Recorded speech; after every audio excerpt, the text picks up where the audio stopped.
अस्सलाम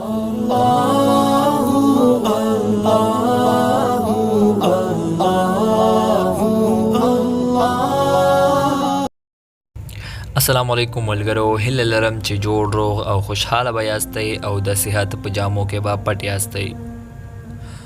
پنځه دعاګانې چې خامخا قبلیږي.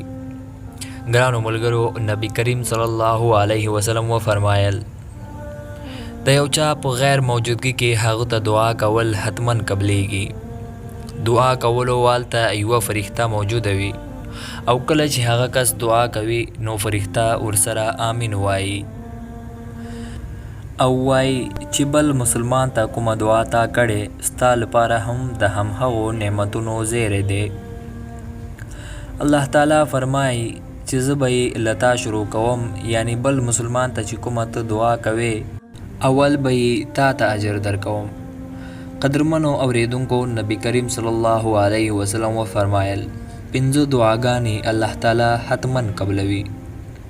اول نمبر د مظلوم دعا، دوهم نمبر د حاجی دعا او دریم نمبر د مریض دعا، څلورم نمبر د مجاهد دعا او پنځم نمبر د یو مسلمان رور چې بل مسلمان رور ته کوي.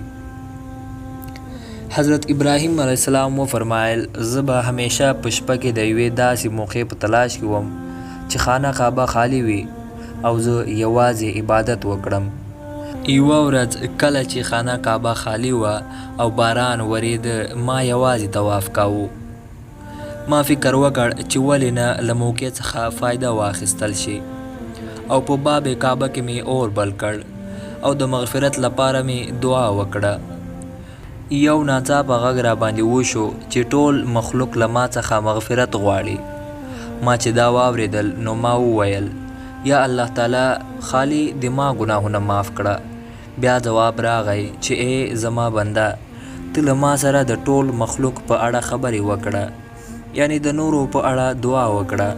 د ځان لپاره بیا پر آخري کې دعا وکړه، ځکه ستا لپاره د ځان لپاره دعا کول نه بلکې د نورو لپاره دعا کول بهتره دي، ځکه الله تعالی ستا لپاره همهغه نعمتونه لیکلي کوم چې ته د بل مسلمان ورور لپاره غواړې. قدرمنو اوریدونکو، الله تعالی زموږ او ستاسې دعا حتما قبلوي، خو ځینې وخت په هغه کې ناوخته شي. دا ټول تر حکمت پورې اړه لري، مګر ځینې وخت زموږ داسې اعمال وي چې د دعا په قبولیت کې خنډ جوړیږي. په دنیا کې دوه کسان بختور دي، اول هغه چې رښتینی ملګری ولري، دوهم هغه چې زموږ او ستاسې دعاګانې ورسره وي.